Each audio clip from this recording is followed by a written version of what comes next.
Hello and welcome, everyone. I'm Jim Olson, Assistant Executive Director of the NTCA. Thanks for attending the webinar today. Today's webinar is titled, Why Proper Substrate Preparation is More Critical Than Ever Before the Tile and Stone Installations. Our sponsor for this presentation is ARDEX. Before we continue, I have some business to take care of. Today's webinar will be muted. Please use the questions area on your computer to type in your questions. We will answer your questions at the end of this presentation. All of our webinars are archived and available to watch at any time after the webinars are presented, and I will provide my email address on the chat screen when we begin. Please email your requests to me and I will send you the link to all of our webinars. If the audio on your computer is poor, call the number on your invite to this webinar and listen on the phone. Today's speaker, Mark Pennine, has been involved in the tile and stone industry for over 35 years. As a third-generation tile installer, Mark owned his own tile contracting business for 20 years. Mark has worked for ARDEX Americas for the past 9 years, most recently as the technical manager of the tile and stone installation systems. He has presented tile and stone installation products and procedures to contractors, architects, manufacturers, and distributors. Mark is active on many industry committees, including the ANSI ASC A108 Standards Committee, NTCA Technical Committee, MMSA, and the IICRC Substrate Committee. Welcome, Mark. Thanks, Jim. Good afternoon, everyone. This presentation is part 2 of our substrate preparation presentations from our last webinar continuing that we did in September. However, this webinar will focus directly on why we should be using self-leveling underlayments for today's tiling.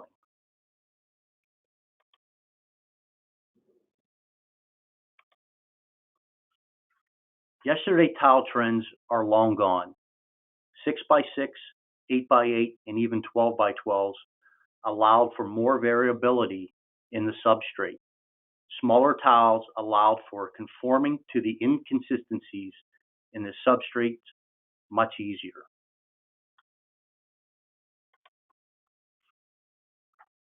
With the emergence of large format engaged porcelain tiles and panels, a flatter, smoother substrate is required.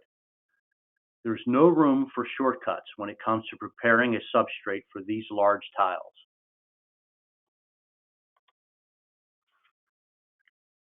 When the job is well planned out, the substrates are prepared to industry guidelines, and the installation is performed by qualified labor.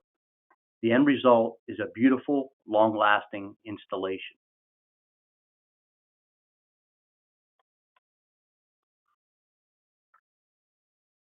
Closely evaluate your floor before you begin your installation.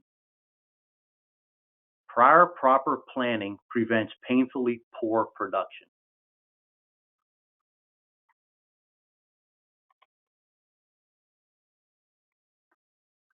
By following proper prep guidelines, you will maximize long-term performance while reducing installation cost. More importantly, you will minimize costly callbacks and enhance your reputation as a quality installer.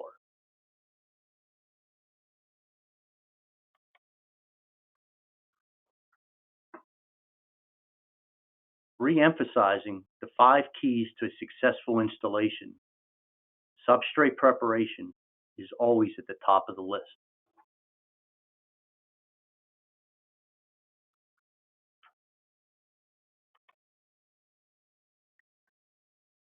As the tiles being manufactured today grow in size, the floor tolerances become tighter.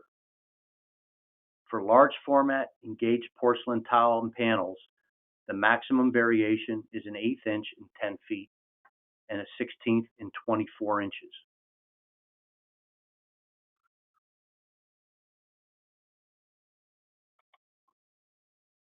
Natural stone has always required more stringent surface flatness tolerances. Gauged porcelain tile and panels recommendations or following those guidelines.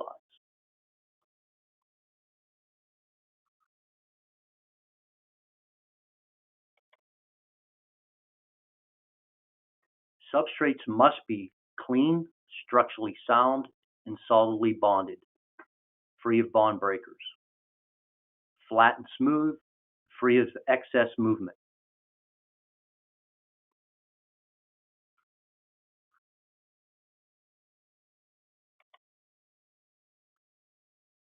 Soft or weak top layers must be removed to improve the structural integrity of the surface and achieve a strong, lasting bond. The most effective way to remove a weak top layer or contamination from concrete to create an appropriate bond is by mechanical means.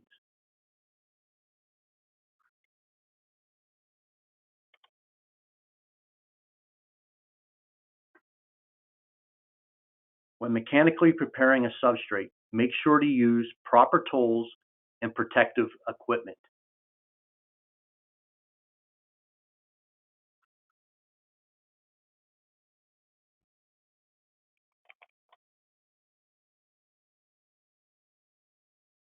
Always prepare joints in wood subfloors prior to the installation of primers and self-leveling materials.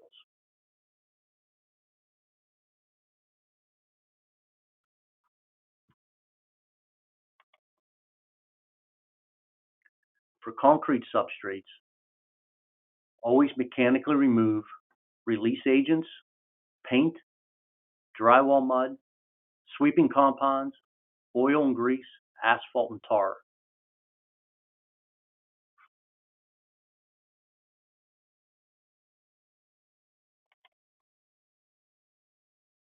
Varnish concrete as long as there's no curing compounds or superficial contaminations on the surface.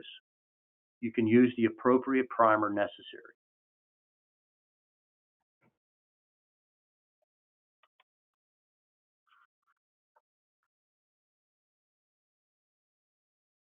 For sealing compounds, you must be able to determine what type of sealing compound was used. Was it an acrylic, an epoxy? You want to remove the superficial contaminations and prime as necessary. If it was a urethane sealer, you have to remove it down to clean, absorbing concrete. Then prime is necessary.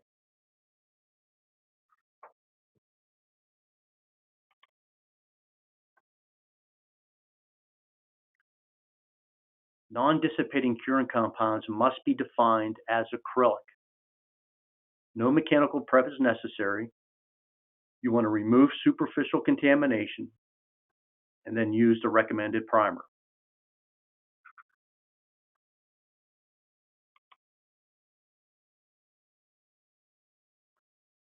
When a substrate has adhesive residue, it must be on concrete. Plywood can never be installed. You cannot remove adhesive residue from plywood, then install on plywood. You must either remove the plywood with the adhesive residue or overlay it with a new layer of plywood.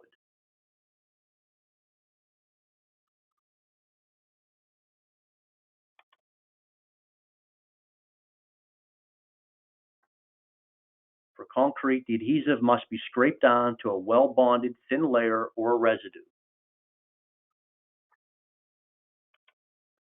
The adhesive must not be water-soluble. Water-soluble adhesives must be completely mechanically removed.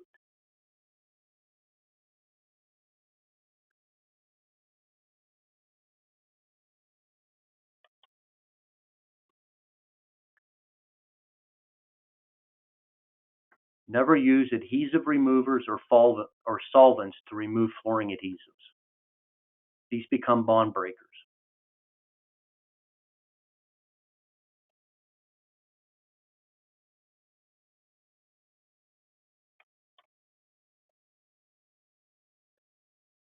Although sweeping compounds are commonly used on commercial job sites,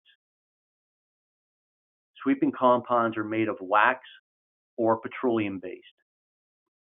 Their use can leave a bond-breaking residue on the surface of the concrete.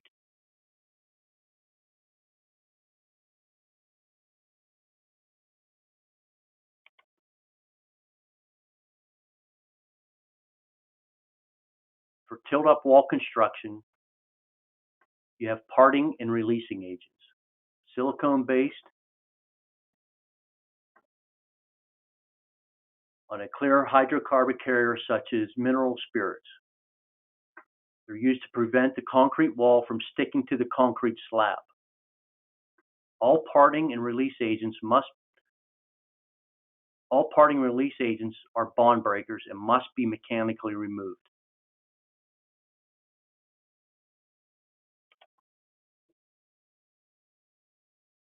If the material on the floor cannot be determined and the bond unable to be evaluated, always mechanically remove.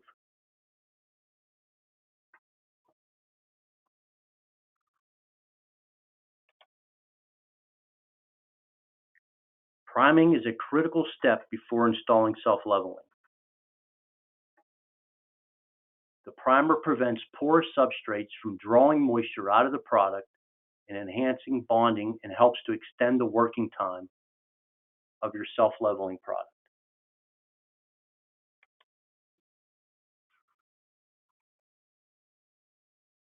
Primers are also bonding agents and will help the setting material bond to certain non-porous surfaces as they would otherwise struggle to bond to on their own.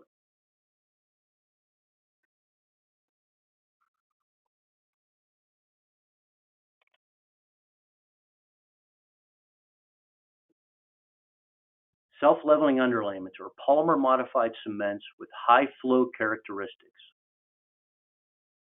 The different primers can either be acrylic, epoxy, or single component. Most SLUs will require substrate priming. Many self-leveling underlayments for approved wood substrates, metal substrates, and concrete. Be sure to confirm with the manufacturer's technical data information for the proper primer and the installation procedures.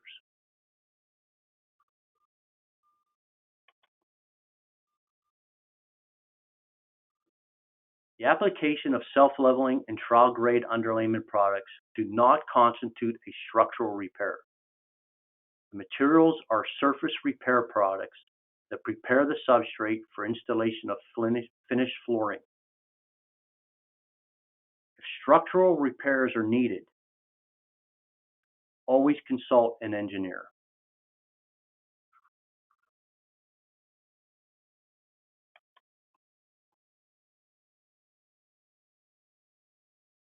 In most cases, flat and smooth is what is required.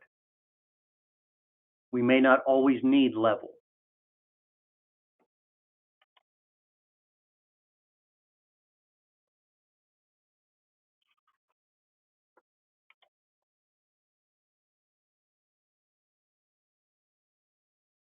If level is required, make sure the floor is plotted and leveling pins are installed. You will have to pour sufficient material to achieve level.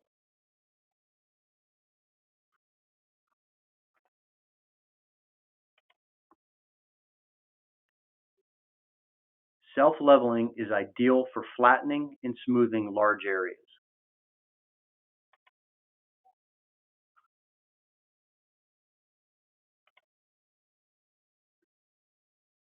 Some floors may only require 1/8 of an inch to 1/4 of an inch, while others may require 1/2 inch up to 1.5 inches. Always use the proper product for the application.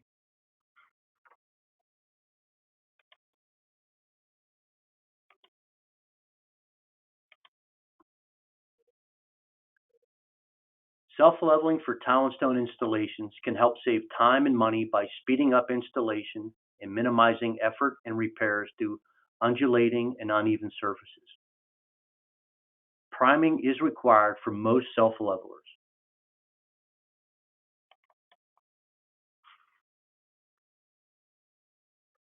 Most self-leveling products can be walked on as early as 3 to 4 hours. This allows the installer to start their layout. Toweling can usually begin in as little as 6 hours.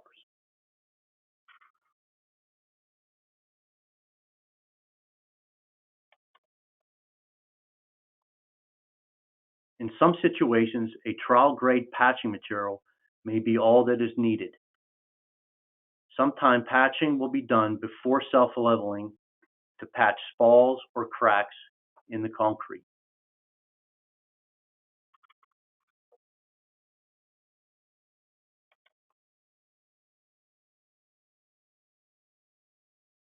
Self-leveling underlayments have exceptionally high flow and heal, even when installed in thin applications.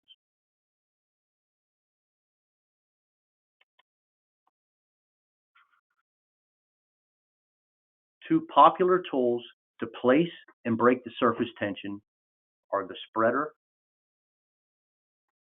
The spreader has cleats on the bottom that allow for adjustments to determine how much material you want to put on the floor.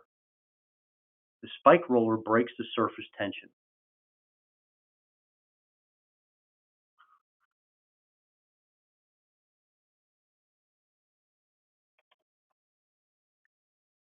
Here is a good example of a large self-leveling project.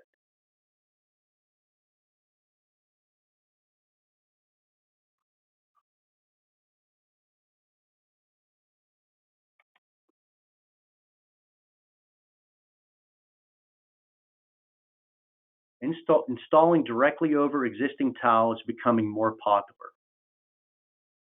One, it's a cost savings of the tear out, and two, the health risk associated with the dust from the tear out. Certain primers are designed for non-porous surfaces. Make sure your existing tile or stone is well bonded.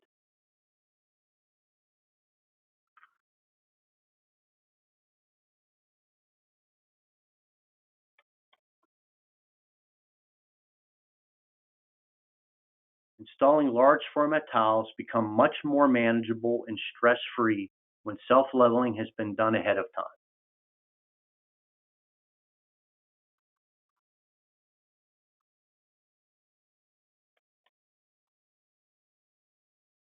When should you use self-leveling products versus a trial-grade material?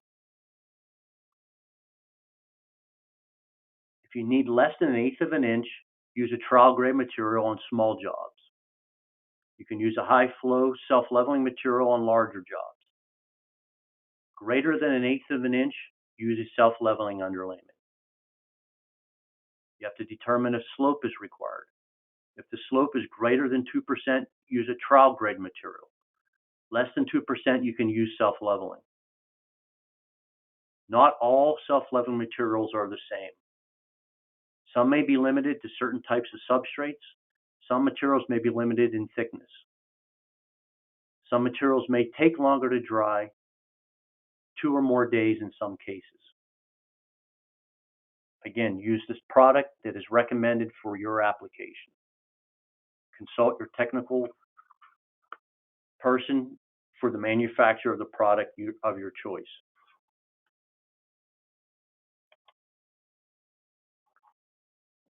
Self-leveling has evolved over the years since it was first introduced to the market in 1978.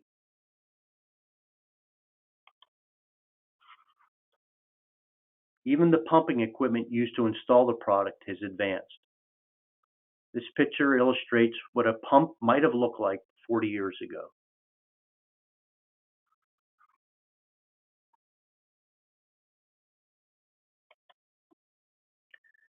Today's pumping equipment offers up-to-date technology and easier workability.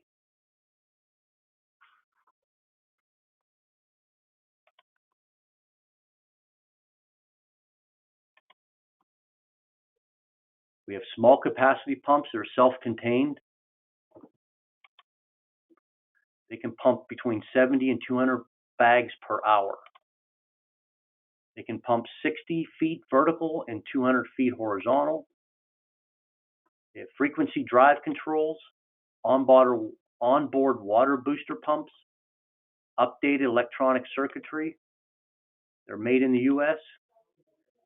They're usually friendly and they have quiet operations.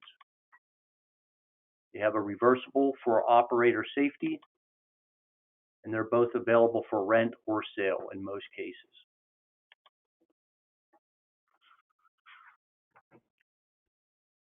Then you have medium capacity pumps. They're either modular or trailer mounted. They come in a cube model portable. They can be trailer mounted units. The hopper capacity is 7,500 pounds. They utilize super sacks. They have onboard generators with water tank and hoses.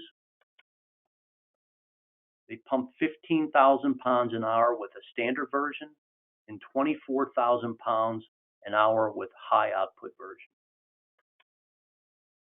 They pump 150 feet vertical and 400 feet horizontal.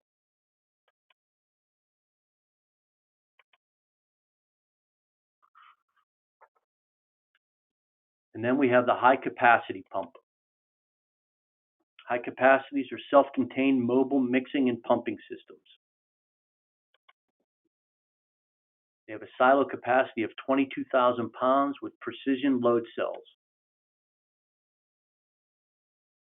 Silo equipped with slitter knife, sieve grating, and remote controlled hydraulic hatch.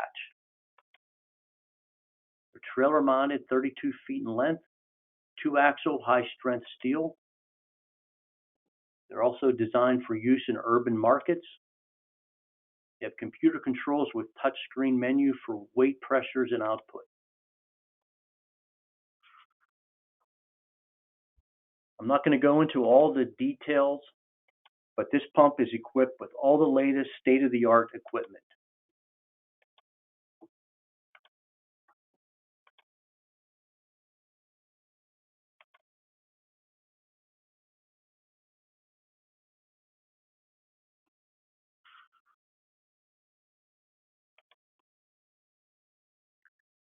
Self-leveling materials are very flowable. It's very important to close off all openings before you begin pouring.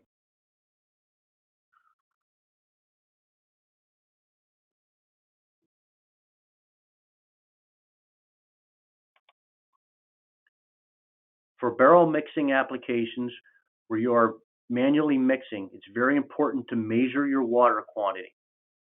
There are tools available to make sure the correct water is being added every time.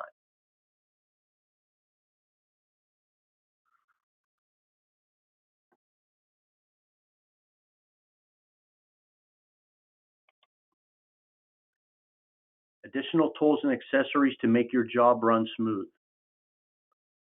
There's carts for transporting the barrel mix material, a spike roller to break the surface tension. There's dust control systems and leveling pegs.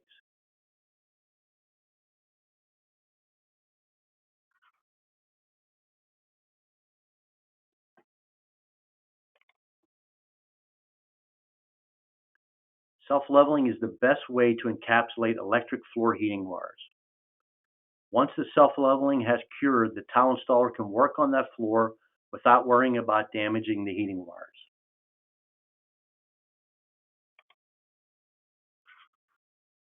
From this to this, that fast.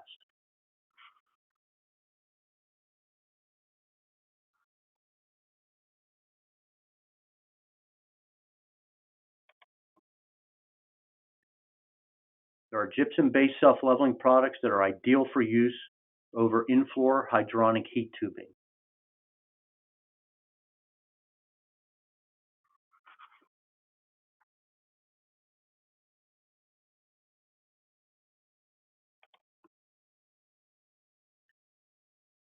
An undulated floor covered with cement board, it's still an undulated floor. Self-leveling offers both a bondable surface and a flat and smooth finish.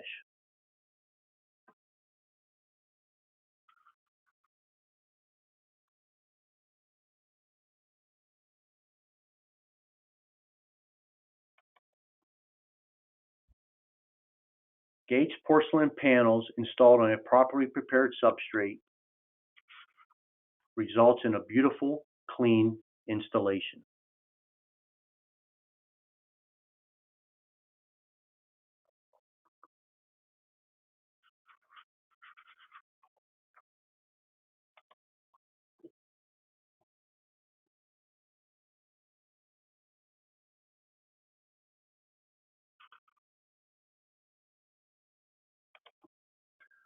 So what could go wrong?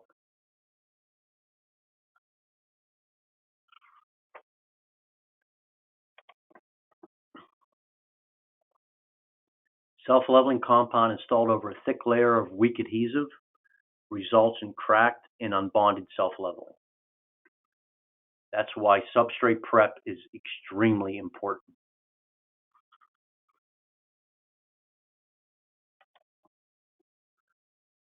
Overwatering leads to a weak top layer and noticeable discoloration.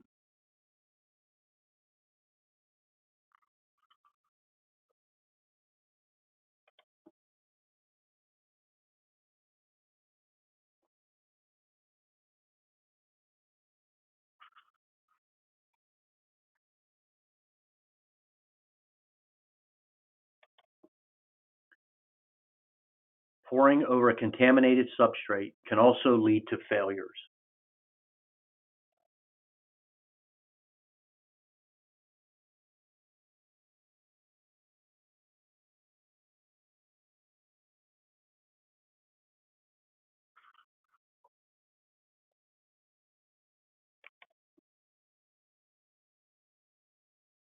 Sometimes self-leveling is just not an option.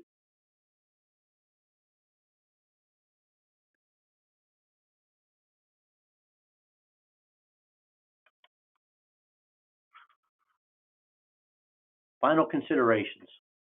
Substrate prep is key to all tile and stone installation success. There's always a right way solution.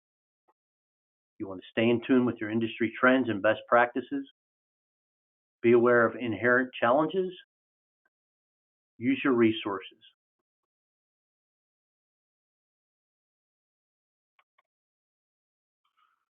Be disciplined. Do it right every time.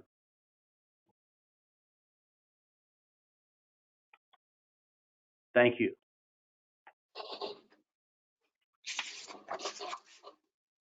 Thanks, Mark. A lot of great information and warnings and best practices. I hope all of our attendees appreciate what you had to offer. It looks like we might have one question here. Do you recommend installing a toilet before pouring SLU in a bathroom? This was shown in one of your photos, and I think I know the answer to that, but it was shown in one of the photos.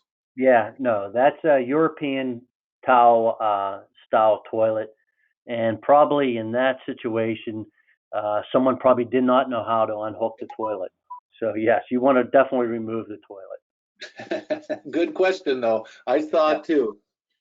Well, again, ARDEX has some great products, and you guys have done a great job of providing your information to anyone that will contact you, and I want to thank you. I got another question here that just came in. What's the best way to prep plywood joints for SLU? So you want to use a non-sanded patching material.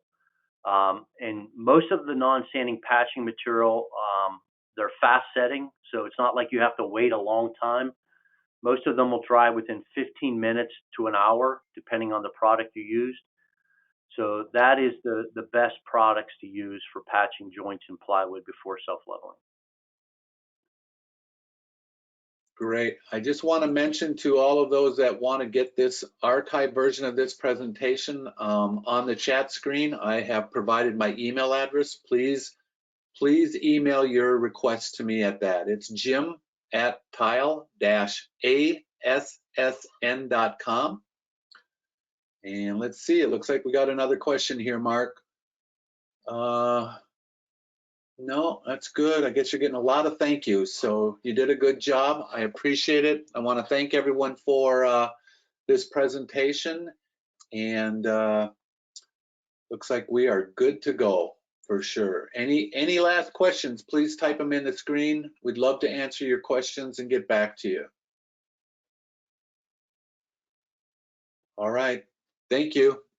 Okay, thank you.